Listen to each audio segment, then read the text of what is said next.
Friends, साध्य PSC academy के online YouTube channel में आप सभी का स्वागत है। आज हम लोग बहुत ही महत्वपूर्ण टॉपिक पर चर्चा करने जा रहे हैं छत्तीसगढ़ के जनजाति के ऊपर। छत्तीसगढ़ के जनजाति में सबसे महत्वपूर्ण जनजातियों में से एक है आपका मुड़िया जनजाति, जो कि बस्तर सांस्कृतिक क्षेत्र के अंतर्गत निवासरत है ये जनजाति। इसके बारे में हम लोग डिटेल से जानने का प्रयास करेंगे कि ये जनजाति के क्या क्या मुख्य विशेषता हैं, और आपके जो परीक्षा है जैसे कि सीजीपीएससी हो गए, व्यापम हो गए, और भी परीक्षाएं हैं राज्य स्तरीय, इन सभी परीक्षाओं के लिए जो महत्वपूर्ण कंटेंट है उसको आपके सामने रखा जाएगा। और दूसरी बात यह है कि जितने भी कंटेंट है जानकारी, ये जो जानकारी छत्तीसगढ़ राज्य ग्रंथ अकादमी की किताब छत्तीसगढ़ की जनजाति है, टी.के. वैष्णव साहब जी की बुक के ऊपर आधारित है, और आपके संजय अलंग, इन दो राइटर्स के बुक पर आधारित है ये जितने भी जानकारी हैं। तो मैं चाहूँगा कि सभी जानकारियों को यहाँ पर शॉर्ट तरीके पे एक देखने का प्रयास करेंगे, काफ़ी महत्वपूर्ण है। और तीसरी बात, हमारे वीडियो को लाइक करें, कमेंट करें, सब्सक्राइब करें चैनल को, और प्रतिक्रिया ज़रूर व्यक्त करें कि जानकारी आपको पसंद आई कि नहीं आई। और साथ में अपने दोस्तों के पास भी इस चैनल को और इस लिंक को ज़रूर शेयर करें ताकि लोगों को इसकी जानकारी मिले।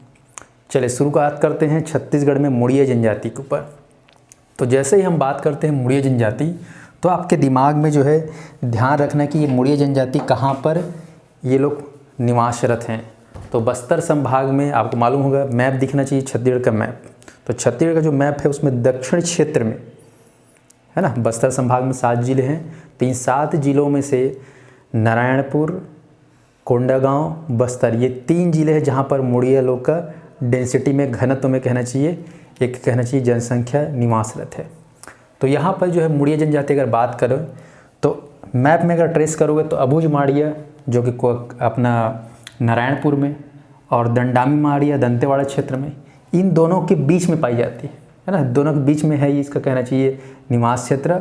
और इन दोनों से विकसित जनजाति कहना चाहिए, इन दोनों से ज़्यादा आर्थिक सामाजिक रूप से अगर देखोगे तो इन दोनों से ज़्यादा विकसित जनजाति है मुड़िया जनजाति। किससे किसके आप बात कर सकते हैं, अबूझ माड़िया और दंडामी माड़िया, दोनों से ज़्यादा विकसित जनजाति है मुड़िया जनजाति। इसीलिए जो है मुड़िया जनजाति को सामाजिक आर्थिक मामलों में जो कहना चाहिए सामाजिक क्षेत्र या फिर सांस्कृतिक दशा में सबसे अग्रणी जनजाति माना गया है पूरे छत्तीसगढ़ में। तो आप लोग अभी डिटेल में पढ़ेंगे तो आप लोग को लगेगा कि वाकई में ये जनजाति बाकी जनजातियों के मुकाबले में श्रेष्ठ है। चलिए हम लोग बात करते हैं मुड़िया के बारे में, जानेंगे कि इसकी उत्पत्ति कैसे हुई, इनके क्या क्या खास विशेषता, इसको डिटेल में। तो सबसे पहले बात करते हैं मुड़िया।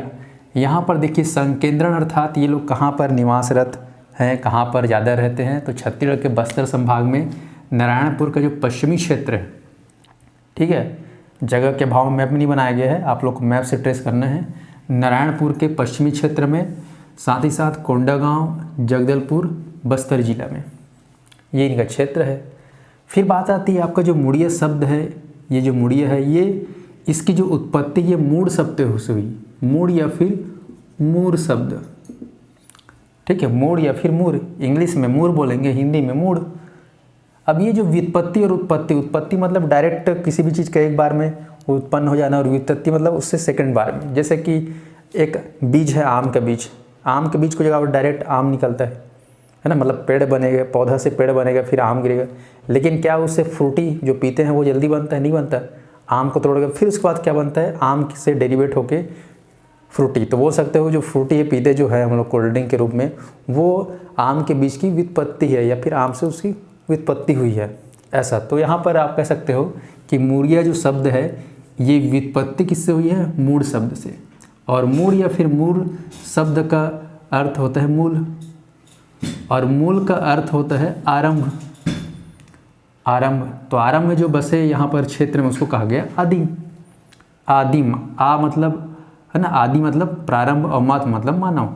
तो आदि मानव अर्थात पहले के जो मानव हैं, अर्थात प्रारंभ के जो निवासी है, प्रारंभ के जो इंसान। तो बस्तर क्षेत्र में जो है प्रारंभ के जो इंसान है, मूल रूप से इंसान, वो लोग कौन है, मुड़िया। तो मुड़िया याद रखना बस्तर क्षेत्र के मूल निवासी हैं, कहीं से माइग्रेट होके नहीं आए हैं, ठीक है, इसलिए इनका नाम क्या पड़ गया, मुड़िया या मुड़िया। याद रखना ये जो है मुड़िया जनजाति गोड़ों की उपजाति है। क्या है, गुणों की उपजाति है मुड़िया। हम लोग पढ़े अबुझ माड़िया हो, दंडामी माड़िया हो, छोटे माड़िया हो, बड़े माड़िया हो, यहाँ तक कि मुरिया, ठीक है, ये सारे क्या है, गुणों की उपजाति पढ़े हैं। 41 उपजाति होती है किनकी, गुणों की, छत्तीसगढ़ में। और ये जो है कौन से भाषा परिवार में आता है, ये पूछा गया तो द्रविड़ भाषा परिवार। याद रखेंगे कौन से भाषा परिवार में, द्रविड़ भाषा परिवार के अंतर्गत शामिल है आपका मुड़िया, ये याद रखना है। ओके, और यहाँ पर मूल शब्द के एक मीनिंग और भी होता है दोस्तों, उसका मतलब है पलाश का वृक्ष। मूल शब्द का अर्थ होता है पलाश का वृक्ष। तो इस क्षेत्र में पलाश का भी पेड़ पाया जाता है, बस्तर क्षेत्रों में। तो ये हो गया आपके मुड़िया शब्द से क्या क्या मायने हैं। मूल शब्द से उत्पन्न हुआ, इसका मतलब मूल होता है आरंभ, जिसका मतलब होता है आदिम, मतलब आरंभ के वासी। ठीक है दोस्तों, चलिए अब बात करते हैं मुड़िया जनजाति संबंधित कुछ और बातें। जैसे कि हमको ज्ञात होना चाहिए, पता होना चाहिए कि जो मुड़िया जनजाति है, आपको याद रखना, लगभग 3 प्रकार की हैं। ठीक है, मुड़िया जनजाति कितने प्रकार की पाई जाती है, 3 प्रकार की पाई जाती है समाज में। तीनों का नाम देखेंगे, याद करेंगे। घोटुल मुड़िया, पहला जो प्रकार है घोटुल मुड़िया। ये जो घोटुल मुड़िया, इनका निवास क्षेत्र के आधार पर इसको रखा गया है नारायणपुर और कोंडागांव। यहाँ की सामाजिक संस्कृति का प्रमुख केंद्र घोटुल होता है, इसलिए घोटुल मुड़िया कहा जाता है। दूसरा है बस्तर जिले क्षेत्र में जो निवासरत है उनको बोला जाता है राजा मुड़िया। ठीक है, राजा मुड़िया बस्तर जिले में जो निवासरत है, अर्थात जगदलपुर जो क्षेत्र है। उसके बाद दंडामी माड़िया से जो मिलकर बने हैं ना, दंडामी माड़िया से जो मिलकर बने उसको बोला जाता है, जैसे कि दंतेवाड़ा क्षेत्र में दंडामी माड़िया देखने को मिलेगा। तो यहाँ के जो निवासी है, कहना चाहिए उन लोग को कहा जाएगा झोरिया मुड़िया, झोरिया मुड़िया। तो 3 तरह के मुड़िया हो, घोटुल मुड़िया, राजा मुड़िया और झोरिया मुड़िया। फिर से समझिए, घोटुल मुड़िया कहाँ पर निवासरत है, नारायणपुर क्षेत्र कोंडागांव में। नारायणपुर का आपका नारायणपुर तहसील, ठीक है, और क्षेत्र तहसील को डिलीट मारो। बस्तर जिला में जगदलपुर क्षेत्र पर कहना चाहिए। झोरिया मुड़िया दंडामी से निकलकर दंतेवाड़ा क्षेत्र में है, कहना चाहिए। तो ये हो गए 3 प्रकार के मुड़िया की उपजातियाँ, कहना चाहिए, या उनके वर्गीकरण 3 प्रकार के हैं क्षेत्र के आधार पर। अब बात करते हैं, पहला जो है इनका जीवन के बारे में बात करते हैं, वो है सामाजिक जीवन। फिर बात करेंगे धार्मिक, सांस्कृतिक, फिर आर्थिक जीवन। तो सामाजिक जीवन में याद रखना, बाकी जैसे जनजाति हैं ठीक उसी तरह यहाँ भी पितृसत्तात्मक, पितृवंशीय और पितृस्थानीय इनके सामाजिक व्यवस्था है। खाद्य पदार्थ में बात करना है, कोदो, कुटकी, चावल, मड़िया, पेज। कोदो कुटकी, जिसको अभी वर्तमान में राज्य सरकार ने समर्थन मूल्य MSP जारी कर दिया है। ठीक है, MSP जारी करने वाले हैं। ठीक है, इसके अलावा चावल भी है, माड़िया, ठीक है, गर्मी के दिनों में काफ़ी इसका उपयोग करते हैं। पेज चावल से बनता है वो पेज। तो कोदो, कुटकी, चावल, माड़िया, पेज, ये जो मोटे अनाज है इनको, ये जो है इनका खाद्य पदार्थ है। फिर बात करते हैं मुड़िया लोग का पेय पदार्थ क्या है, क्या पीते हैं सबसे ज़्यादा। तो मुख्य रूप से मुड़िया लोग को याद रखना है सल्फी, इनका मुख्य पेय पदार्थ है। इसके अलावा छिंदरस, ताड़ी, महुआ रस का भी सेवन करते हैं। तो ये हो गया पेय पदार्थ में से आपको याद रखना है सल्फी। बाकी जो है खान पान, रहन सहन के अलावा जो घर है इनका सामान्य कच्चे घर होते हैं। ठीक है, मिट्टी का बना होता है, दीवार भी मिट्टी का, फर्श भी मिट्टी का रहता है, गोबर की पुताई करते हैं। चारों तरफ कहना चाहिए लकड़ी से घिरा होता है, एक बाड़ी जैसा। ठीक है, मतलब दीवार जो होता है वो लकड़ी का बना होता है। घर के पीछे साइड बाड़ी होता है और घर के सामने आंगन। घर के आंगन के सामने एक कहना चाहिए माड़ा होता है, माड़ा जिसको मड़वा ही बोलते हैं, जहाँ पर लोग बैठ सकते हैं। तो बैठने के लिए आड़ा बैठा दिए रहते हैं। तो घर के सामने आंगन, आंगन में माड़ा जहाँ पर लोग बैठते हैं। ठीक है, चाहे घर में जैसे मेहमान कोई आए तो वहाँ बैठने के लिए। घर के पीछे बाड़ी होता है जहाँ पे साग सब्जी वगैरह बुआई कार्य करते हैं। गायों के लिए अलग से इनका घर, मतलब कोठा वगैरह होता है, गायों के लिए कोठा। तो एक हिसाब से इनका घर जो है बाकायदा एक सिस्टमेटिक तरीके से इन लोगों का निर्माण किया रहता है ना। चलो आगे देखें फिर। तो ये हो गया आवास वगैरह। अब बात करते हैं सबसे जो महत्वपूर्ण है इनके यहाँ विवाह के बारे में। हालांकि हम लोग जानते हैं कि जनजाति विवाह जो होता है वो वहाँ पर समगोत्रीय विवाह वर्जित है। सारे जनजातियों में जो है समगोत्रीय विवाह वर्जित है, गोत्र समान नहीं होना चाहिए। तो देखिए विवाह में याद रखना एक पक्ष, एक जानकारी, क्या क्या जानकारी याद रखना है। इसमें क्या होता है कि इनमें मुख्यतः देखा ये जाता है कि जो वर पक्ष है वो लड़की के यहाँ जाएगा, वधू पक्ष के यहाँ अर्थात, और वहाँ से रिश्ता तय होता है। तो रिश्ता मांगने के लिए लड़का पक्ष, जिसको वर पक्ष कहा जाता है, वो वधू पक्ष के यहाँ जाता है, अर्थात कन्या के यहाँ। इसको याद रखना। और यहाँ पर एक शब्द याद रखना, शादी संबंध माइला। माइला क्या होता है? तो सगाई के लिए एक रस्म कहना चाहिए, सगाई संबंधित है ना, सगाई से संबंधित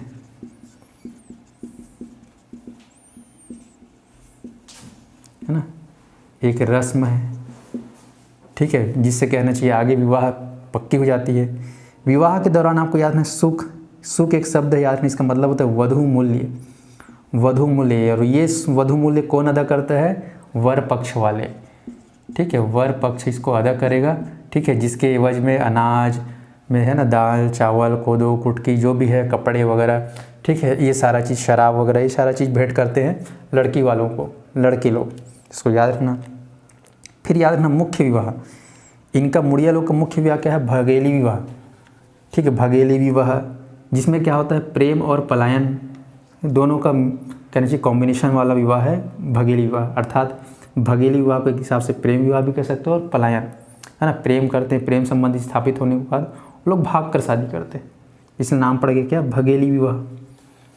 फिर बात आती है चूड़ी पहनाना, है ना, जैसे कि विधवा विवाह है, इसको चूड़ी पहनाते हैं तो उसको चूड़ी पहनाना बोलते हैं। लमसेना विवाह एक प्रकार का सेवा विवाह है, ये भी होता है।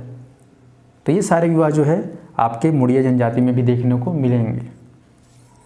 फिर बात करते हैं इनमें से विवाह के बाद हम लोग बात करते हैं पंचायत। तो समाज को, है ना, समाज में शांति व्यवस्था कायम रखने के लिए पंचायत की व्यवस्था यहाँ भी पाई जाती है। तो पंचायत में ग्रामीण स्तर पर गांव में जो है जाति पंचायत होता है। जाति पंचायत का जो प्रमुख होता है, जिसको हम लोग सरपंच बोलते हैं आज के समय में, उसको जो है मुड़िया लोग बोलते हैं पटेल। क्या बोलते हैं? पटेल, अर्थात आज का सरपंच। और उससे बड़े स्तर पर परगना स्तर जिसको बोला जाता है, परगना, परगना में क्या होता है? लगभग 30 से 40 गाँव का समूह होता है। तो 30 से 40 गाँव के समूह को परगना कहा जाता है। और परगने का जो मुखिया होता है उसको कहा जाता है मांझी। तो मुड़िया में मांझी कौन है?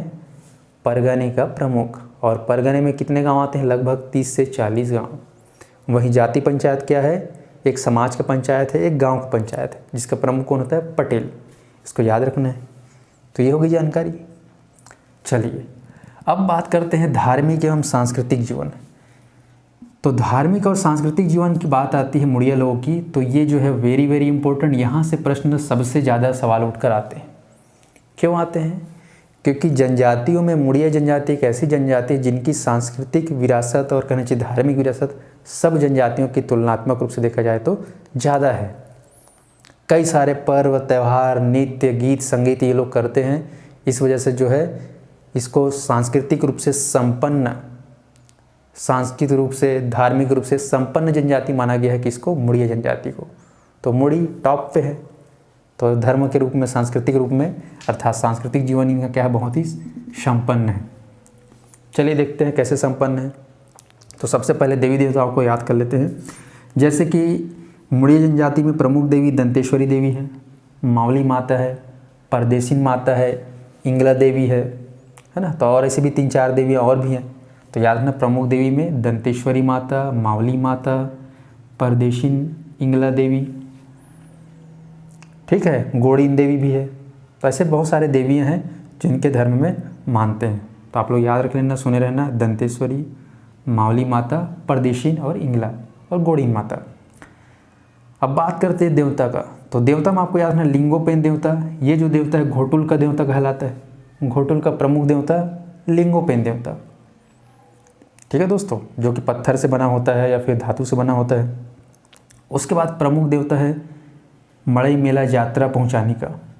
मड़ई मेला यात्रा पहुँचानी, ये सब कहना चाहिए एक प्रकार का मड़ई ही है, ठीक है, सामूहिक एक कहना चाहिए महोत्सव है, सामूहिक महोत्सव। बहुत सारे लोग, गांव वाले वो लोग इकट्ठे होकर इस पर्व को मनाते हैं, जिसको बोलते हैं मड़ई मेला यात्रा या फिर पहुँचानी। एक अनुष्ठानिक महोत्सव कहना चाहिए, सामूहिक महोत्सव, जिसमें आंगा देव की पूजा की जाती है। आंगा देव का स्पेशल पूजा पाठ किया जाता है। तो वो जो मड़ई होता है, महोत्सव होता है, किसके उपलक्ष्य में? आंगा देव के उपलक्ष्य में करते हैं। कौन? आपके मुड़िया लोग। इसीलिए देखना कोंडागांव में जो नारायणपुर का मेला है बहुत ही फेमस, ठीक है। फरस गांव के मेला कोंडागांव में चले जाइए तो नारायणपुर का मेला मावली में तो बहुत ही फेमस है। नारायणपुर का कोंडागांव का आपका फरस गांव का मेला मड़ई बहुत फेमस है, आंगा देव का पूजा होता है। ठीक है, इसको लेकर घूमते हैं। तो यहाँ से सवाल आता है कि आंगा देव जो है मुड़िया लोग का प्रमुख देवता है मड़ई मेले का, ये किससे निर्मित होता है, इसकी प्रतिमा जो है किससे बनी होती है? तो याद रखेंगे काष्ठ से बना होता है, लकड़ी से। ठीक है, ये 2 लकड़ी है, इसको 2 लोग एक सामने और एक आगे कंधे से पकड़कर उसको है ना घूमते हैं। जैसे ही बाजा वगैरह बजता है तो ये लोग नाचते हैं, घूमते हैं, बोलते हैं देवता आ गया, है ना, देवता आता है तो वो झूमते हैं पूरा।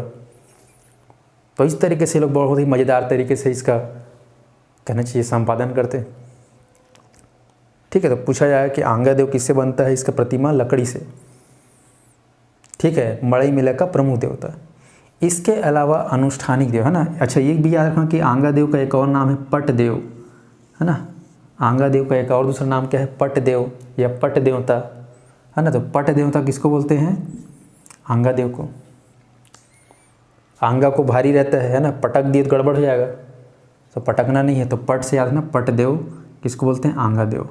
तो पटकना नहीं है, पट देव। फिर बात करते हैं अनुष्ठानिक देवता। पूजा वूजा के अवसरों में जो है कक्षार नृत्य किया जाता है यहाँ पर, याद रखना नृत्य वाली बात, है ना। तो यहाँ पर देखते हैं नृत्य से संबंधित बात, काफ़ी सारे नृत्य जो है इनके कहना चाहिए सांस्कृतिक जीवन में देखने को मिलता है। पर उसके पहले देख लो थोड़ा सा देवी देवता की बात चल रही, तो थोड़ा सा पुजारियों के बारे में। तो यहाँ पर देखा जाए देवी देवता तो हो गए, पुजारी, तो इनके यहाँ पुजारी को क्या बोलते हैं? वो भी मंदिर के पुजारी, तो मंदिर के पुजारी को बोलते हैं गायता। ठीक है, मंदिर में जो पुजारी होता है उसको बोला जाता है गायता। वहीं तंत्र मंत्र भूत प्रेत झाड़ फूक करने वाला बोला जाता है सिरहा, याद ना, सिरहा। और माटी का जो पुजारी होता है, भूमि का, माटी मतलब मिट्टी होता है, माटी के पुजारी को माटी गायता। तो याद रखेंगे गायता क्या है? मंदिर के पुजारी को बोला जाता है, तंत्र मंत्र भूत प्रेत झाड़ फूक करने वाले को सिरहा, और माटी के पुजारी को माटी गायता, याद रखना है। तो ये हो गया देवी देवता और पुजारियों के बारे में। अब बात करते हैं सांस्कृतिक जीवन में नृत्य गीत संगीत। तो यहाँ पर बेसिकली नृत्य याद रखना, अनुष्ठानिक पूजा नृत्य है कक्षार नृत्य, जिसको महिला पुरुष दोनों करते हैं। बेसिकली कक्षार नृत्य को घोटुल में भी किया जाता है, ठीक है, और पूजाओं में भी किया जाता है। जितने भी पूजा अनुष्ठान वाले पर्व होंगे आपके मुड़ी जनजाति में, तो कक्षार नृत्य। तो मुड़ी को कस के पकड़ना है, ट्रिक क्या रहेगा? मुड़ी को कस के पकड़ो, तो कस के मतलब कक्षार, ठीक, कस के पकड़ना है मुड़ी को, मुड़ी मतलब मुड़िया, तो याद रहेगा आपको। तो मुड़िया जनजाति का प्रमुख नृत्य क्या है पूछा जाएगा अनुष्ठानिक में? कक्षार। वहीं पर मड़ई नृत्य प्रमुख, तो मड़ई में प्रमुख नृत्य है एबाल तोर नृत्य। तो एबाल तोर, एबाल में ये बाल को याद रखो, और बाल किस में होता है? मुड़ी में होता है बाल, है ना। सिर में क्या होता है? बाल होता है, तो सिर को क्या बोलते हैं? मुड़ी बोलते हैं छत्तीसगढ़ी में। तो याद है मुड़ी से मुड़िया जनजाति लोग मड़ई नृत्य में एबाल तोर नृत्य करते हैं। और ये एबाल तोर नृत्य किसके उपलक्ष्य में किया जाता है? आंगा देव के उपलक्ष्य में। इसको याद रखना है, आंगा देव के उपलक्ष्य में एबाल तोर नृत्य करते हैं। ये भी एबाल तोर नृत्य लड़की करते हैं, लड़के लोग करते हैं, पुरुष लोग, ठीक है, एबाल तोर नृत्य को, इसको याद रखना है। फिर बात आती है मृत्यु नृत्य। ये बहुत ही फेमस है, मृत्यु नृत्य या मृतक संस्कार नृत्य, घोटुल पाटा। ठीक है, घोटुल पाटा क्या है बोलने से? एक मृतक संस्कार नृत्य है जो कि मृत्यु के अवसर पर गाया जाता है। याद रखना झुलांग साय, है ना, याद रखना झुलांग साय की जीवन गाथा पर आधारित है। तो झुलांग साय की जीवन गाथा पर आधारित है आपका घोटुल पाटा, जो कि मृत्यु के अवसर पर गाया जाता है। ठीक है, अर्थात नाचा जाता है ना। घोटुल पाटा क्या है? गीत नहीं है, ये क्या है? एक नृत्य है। फिर बात करते हैं शिकार नृत्य। तो शिकार नृत्य याद रखना इन लोग का है माओ पाटा, जिसमें जंगली भैंसा के शिकार का वर्णन किया जाता है, जिसको हम लोग बाइसन हॉर्न नहीं बोलते हैं, गौर, है ना, गौर ही बोलते हैं। गौर का सिंग देखो कि बाइसन हॉर्न, हॉर्न मतलब सिंग होता है, सिंग को लगाकर डांस करते हैं। तो यहाँ पर शिकार नृत्य में माओ पाटा, है ना, मारिक पीटा होता है ना, तो मारा पीटी करना मतलब शिकार करना, ऐसे याद कर सकते हो। तो यहाँ पर माओ पाटा अर्थात क्या है? एक शिकार नृत्य है, डांस है शिकार के लिए।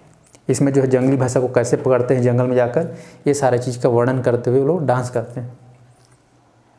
इसके अलावा और भी बहुत सारे नृत्य हैं, चेरतांग नृत्य, दिहाड़ी नृत्य, बहुत सारे नृत्य। इसको अलग से एक वीडियो बनेगा, उसको आप लोग जरूर देखेंगे, उसमें ये सारे चीज़ का डिटेल में एक्सप्लेनेशन होगा। ठीक है दोस्तों, फिर आता है सामाजिक जीवन में क्या याद करना है आपको घोटुल के बारे में, है ना। अच्छा, इनको ये भी जान लो कि जो मुड़िया जनजाति है लोग कौन सी भाषा बोली बोलते हैं। तो याद रखना ये लोग भाषा का प्रयोग करते हैं कोयतुर भाषा। ठीक है, कोयतुर भाषा या फिर कोयतुर बोली बोलना है, ज़्यादा अच्छा रहेगा, क्योंकि कोयतुर क्या है, एक बोली है। इसी को मुड़िया बोली बोलते हैं। तो पूछा जाएगा मुड़िया लोग कौन सा बोली का प्रयोग करते हैं, तो मुड़िया बोली या फिर कोयतुर बोली। ठीक है, तो इनकी भाषा अगर पूछा जाए तो क्या है, कोयतुर भाषा या फिर मुड़िया बोली। ये आपस में बोलते हैं, जितने भी मुड़िया हैं आपस में मुड़िया लोग कोयतुर बोली या फिर मुड़िया बोली। लेकिन दूसरे जनजाति जैसे कि वहाँ पे दंडावी मारिया है, बुझ माड़िया है, गदबा है, भतरा है, ठीक है, इन लोग साथ कौन सी भाषा बोलेंगे, तो हल्बी भाषा।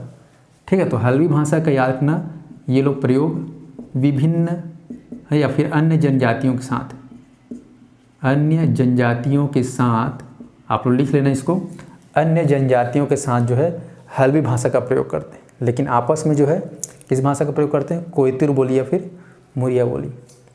इसको याद रखना है। ठीक है दोस्तों, चलिए अब बात करते हैं सामाजिक जीवन में एक बहुत ही महत्वपूर्ण है घोटुल के बारे में। ठीक है, यहाँ पर विवाह में लिख सकते हैं, पढ़ेंगे विवाह में कौन सा विवाह गीत प्रमुख है, तो हम लोग पढ़ेंगे रीलो गीत, है ना। इसमें पढ़ लेना विवाह गीत कौन सा, विवाह से संबंधित, तो विवाह गीत आपका है रीलो गीत या फिर रेलो गीत, मतलब एक ही है, रेलो रीलो, है ना, ये तीनों का मतलब एक ही है। तो रीलो गीत ये जो है मेल प्लस फीमेल, अर्थात महिला और पुरुष दोनों करते हैं झुंड बनाकर। ये रीलो गीत भी होता है और रीलो नृत्य होता है। तो रीलो गीत गाते हुए रीलो नृत्य करते हैं। तो विवाह गीत में रीलो नृत्य भी है और ये क्या है, एक प्रकार का गीत भी है ना। इसको याद रखना, इसके ऊपर अब वीडियो बनेगा रीलो गीत नृत्य के ऊपर, जितने भी हैं जनजाति गीत। तो ये हो गया आपका जनजाति विवाह गीत, रीलो गीत, रीलो नृत्य। अब बात आती है घोटुल के बारे में।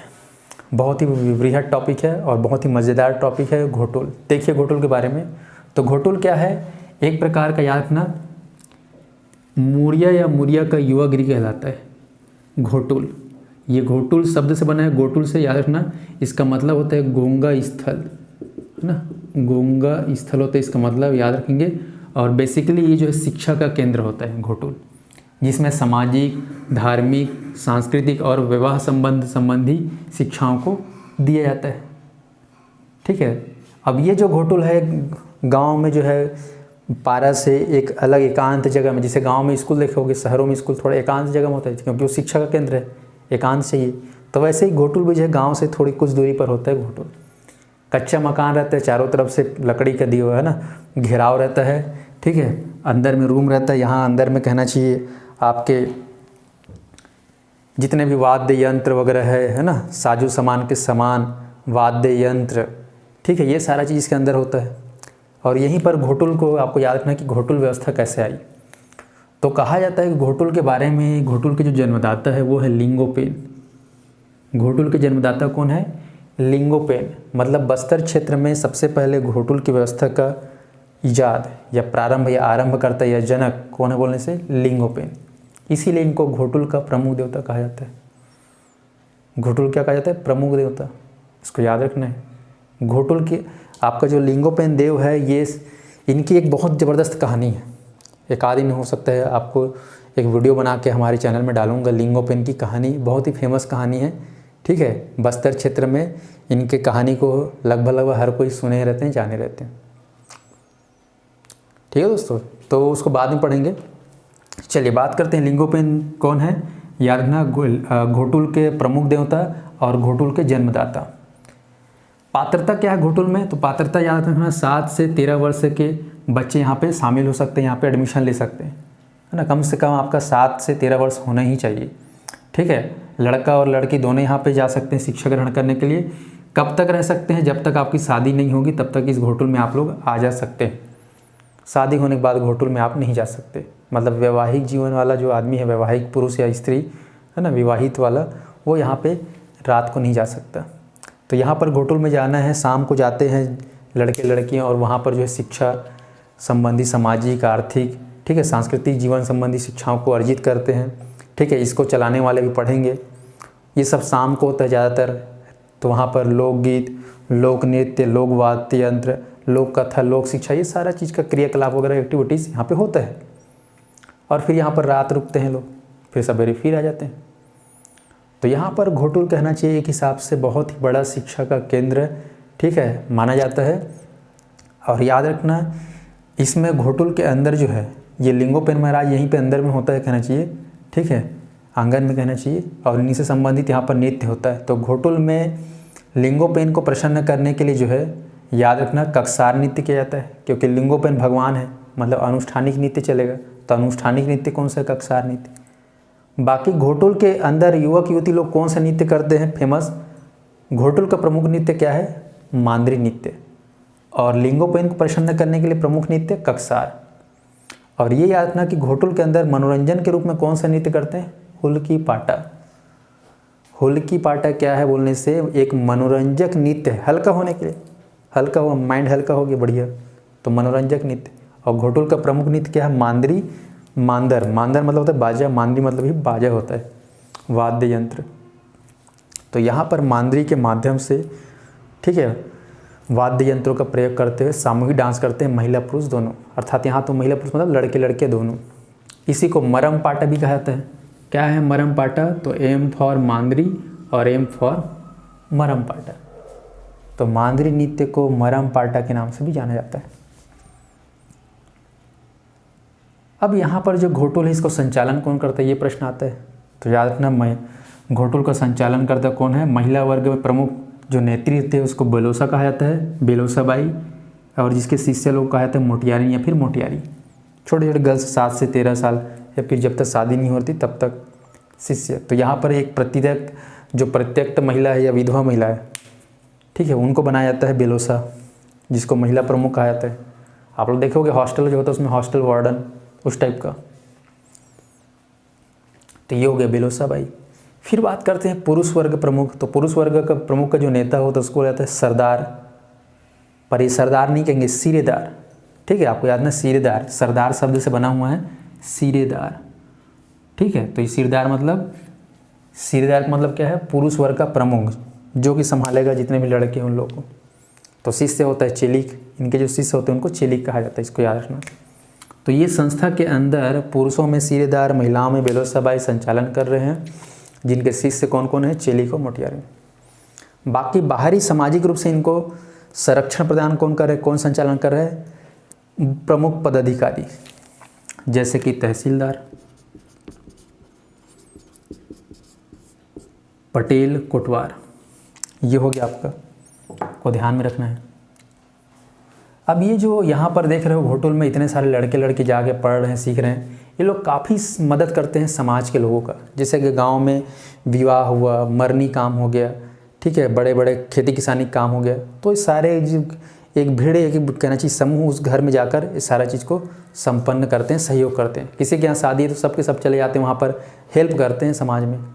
किसी के यहाँ किसानी जब समय आता है, किसान का समय, तो निंदाई कोड़ाई करने के लिए सारे लोग चले जाते हैं वहाँ पर। उनको फिर उसके बदले में जो है जिनके यहाँ जाते हैं वो लोग बाकायदा खाना वगैरह खिलाते हैं। तो इस तरीके से एक प्रकार से ये लोग शिक्षा अध्ययन करते हैं, साथ में प्रैक्टिकल भी करते हैं। शादी हो गया है ना, मृतक मतलब जन्म संस्कार, विवाह संस्कार, मृतक संस्कार, खेत वेत के कार्यों में इन लोग को संलग्न भी किया जाता है, कार्य भी कराया जाता है।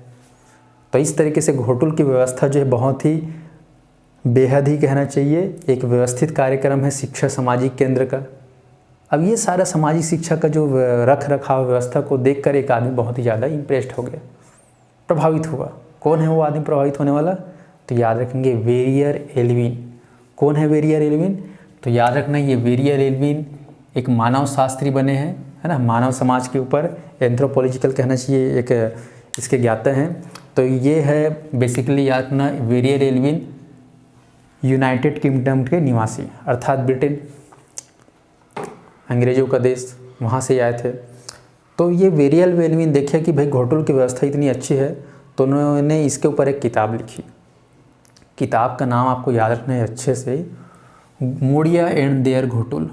Modiya and their Ghotul. ये Muria and their Ghotul publish हुई 1947 में।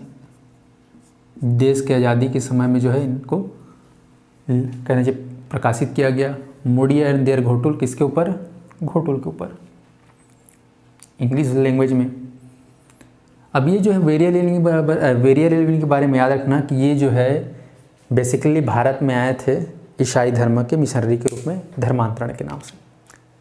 यूनाइटेड किंगडम में ऑक्सफोर्ड के विद्यार्थी थे, ठीक है। 1937 में, है ना, 1927 1927 में जो है वेरियल एल्विन का आगमन होता है भारत में, और भारत के पुणे में कहना चाहिए एक ईसाई संस्था से वो जुड़ जाते हैं। उसके बाद इनका आगमन होता है मध्य प्रदेश, उसमें छत्तीसगढ़ तो था नहीं अलग से जिला राज्य, मध्य प्रदेश था, तो मध्य प्रदेश में आकर वो प्रभावित हो जाते हैं गोंड आदिवासी लोग को देखकर।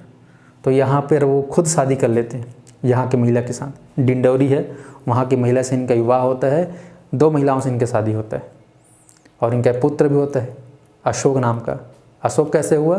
तो कहा जाता है कि ये जो है यहाँ के धर्म को, आदिवासी धर्म को देख के इतना प्रभावित हुआ कि हिंदू धर्म को अपना लिया। तो वेरियल एल्विन जो है हिंदू धर्म को अपनाया था, और उनको अध्ययन भी करना था, शोध भी करना था। तो कहा जाता है कि वो अपना आए थे उद्देश्य कि ईसाई धर्म में लोगों को धर्मांतरित करवाना है, लेकिन यहाँ के वास्तविकता को देखकर वो हैरान हो गए। उनको ये लगता था कि आदिवासी लोग जो है हिंदू धर्म से कुछ अलग धर्म को मानते हैं, पर जब 9 साल अध्ययन किए तो उनको समझ में आया कि आदिवासी लोग तो सनातन हिंदू धर्म की उपासना करते हैं। कई लोग इस बात का विरोध भी किए, मतभेद हुआ इन बात में, पर उन्होंने माना कि वाकई में आदिवासी जो समाज है वो हिंदू धर्म को मानता है और हिंदू धर्म की उपासना करता है कहीं न कहीं। तो यहाँ पर वेरियल एल्विन के बारे में याद रखना, उन्होंने जो है 1947 में किताब लिखी मुड़िया एंड देयर घोटुल, ठीक है। भारत में इनका समय जो है 1902 से 1961, ठीक है, मतलब ये इनका जीवन काल है। वैसे देखा जाए तो 1902 से 1961 इनका जीवन काल है, लगभग 58 ईयर्स जिए ये।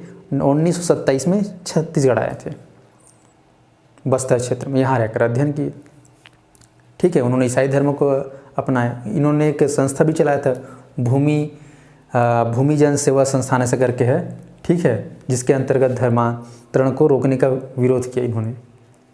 पंडित जवाहरलाल नेहरू उसमें प्रधानमंत्री थे, तो उनके शासनकाल में ये वेरियल एल्विन जो है अपने जनजातीय सलाहकार के रूप में कार्यरत भी किए। इनको पद्म भूषण का भी पुरस्कार मिला है 1956-57 के आसपास। एक बार देखना पड़ेगा, कन्फ्यूज हूँ थोड़ा सा, तो उसको क्लियर कर लेंगे कि इनको क्या मिला है, पद्म भूषण पुरस्कार। साथ ही साथ साहित्य के ऊपर भी इनको पुरस्कार मिला, क्योंकि इनकी साहित्य द बैगा, है ना, मुड़िया एंड देयर घोटुल और द वर्ल्ड ट्राइबल ऐसे करके बहुत सारे, कम से कम 8 से 10 इनकी किताबें हैं। तो एक साहित्यकार के रूप में भी जाने गए, तो साहित्य अकादमी पुरस्कार मिला गया, है ना, साहित्य अकादमी पुरस्कार, पद्म भूषण पुरस्कार। तो आपको याद रखना है जो वेरियल एल्विन है ये एक क्या है, मानव शास्त्री थे, मानव समाज का अध्ययन किए, तो वो काफ़ी प्रभावित हुए मुड़िया के घोटुल व्यवस्था को देखकर।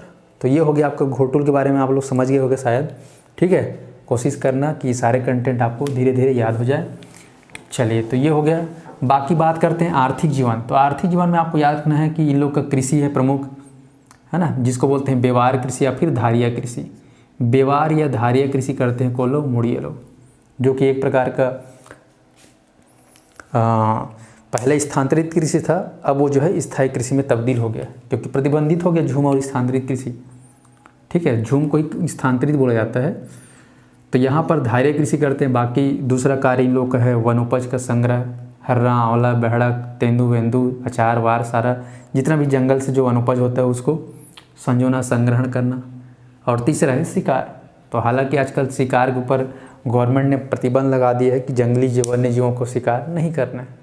तो इनका 2 काम ज़्यादा रह गया है, एक तो कृषि और दूसरा आपका वनोपज का संग्रहण।